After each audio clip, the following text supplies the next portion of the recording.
नमस्कार, बहुत स्वागत है आपका। आप देख रहे हैं ग्रांड ज्योतिष सीक्रेट। सावन का महीना शुरू हो चुका है और सावन के पूरे महीने भर यानी 30 डेज आप अगर शिव जी की आराधना करते हैं तो बहुत अच्छी बात। नहीं कुछ समझ में आए तो 1 लोटा जल अर्पित करें।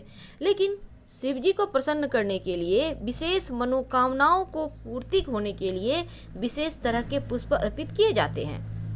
अगर सावन के महीने में आप समी के पुष्प भगवान शिव को अर्पित करते हैं, जो कि सबसे ज़्यादा प्रिय है समी का पुष्प, 1 लाख समी के फूलों से पूजा करने पर व्यक्ति को मोक्ष मिलती है। लेकिन अगर आप एक भी समी का पुष्प अर्पित कर देते हैं तो यकीन मानिए जीवन के बहुत सारे कष्ट मिट जाते हैं।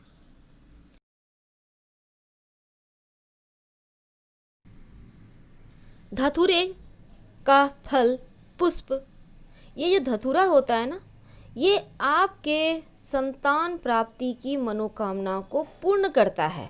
और अगर संतान है तो फिर वो बहुत उन्नति करता है। अगर संतान की इच्छा है, संतान की मनोकामना है, तो आप पति पत्नी दोनों मिलकर या आप अकेले भी कर सकते हैं। अगर धतूरे शिवलिंग पर अर्पित करें और लाल डंठल वाला धतूरा मिल जाए तो सबसे ज़्यादा उत्तम माना जाता है। सफ़ेद वाला भी ठीक है लेकिन लाल वाला ज़्यादा अच्छा होता है। अब बात करते हैं आक के पुष्प की। शिव पुराण में कहा गया है, श्वेत कमल के पुष्प और आक का सफ़ेद आक के पुष्प, जिसे हम अपामार्ग कहते हैं, भगवान शिव की आराधना करने से जीवन के कष्ट मिट जाते हैं और मोक्ष की प्राप्ति होती है। अब बात करते हैं हरसिंगार के पुष्प की। हरसिंगार का पुष्प से अगर शिवलिंग का अभिषेक किया जाए तो जीवन में सुख समृद्धि बढ़ जाता है। आप अगर अविवाहित हैं और सावन के महीने में अगर आप हरसिंगार के पुष्प से शिव जी का अभिषेक करते हैं तो मनचाहा जीवन साथी की प्राप्ति होती है। इसे हम कहीं कहीं पर कहते हैं दोपहरिया पुष्प। ये पुष्प बड़ा ही निराला है। इसका नाम बंदूक के नाम से भी ये जाना जाता है, लाख दोपहरिया। इसे शिव जी की पूजा करने से जीवन में कभी भी धन और आभूषण की कमी नहीं होती, यानी धन और आभूषण की प्राप्ति होती है और भगवान शिव जल्द ही प्रसन्न होते हैं इस पुष्प को अर्पित करने से।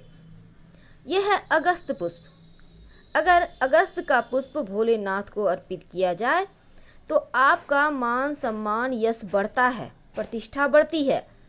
और इस वृक्ष के नीचे ऐसा माना जाता है अगस्त मुनि ने तपस्या की थी, इसीलिए इस पुष्प का विशेष महत्व है। गुड़हल का पुष्प, बहुत सारे लोग कहते हैं गुड़हल का पुष्प शिवलिंग पर नहीं चढ़ाना चाहिए, लेकिन ऐसा गलत है।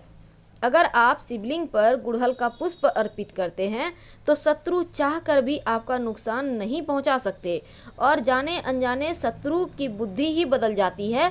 आपके तमाम कार्य भी बनने लगते हैं अगर आप गुड़हल का पुष्प शिवलिंग पर अर्पित करते हैं तब। वैसे आप माँ पार्वती, गणेश जी को भी गुड़हल का पुष्प अर्पित कर सकते हैं विशेष मनोकामनाओं की पूर्ति के लिए। बेलपत्र, बेलपत्र भगवान शिव को सबसे ज़्यादा प्रिय है और बेलपत्र चढ़ाने से जीवन के तमाम कष्ट दूर होते हैं और लक्ष्मी की प्राप्ति होती है, क्योंकि लक्ष्मी जी को भी प्रिय है बेलपत्र। तुलसी की मंजरी भी शिवलिंग पर अर्पित की जाती है, लेकिन तुलसी के पत्ते अर्पित नहीं किए जाते। बेली के पुष्प, बेली का पुष्प अर्पित करने से आप अगर विवाह के इच्छुक हैं,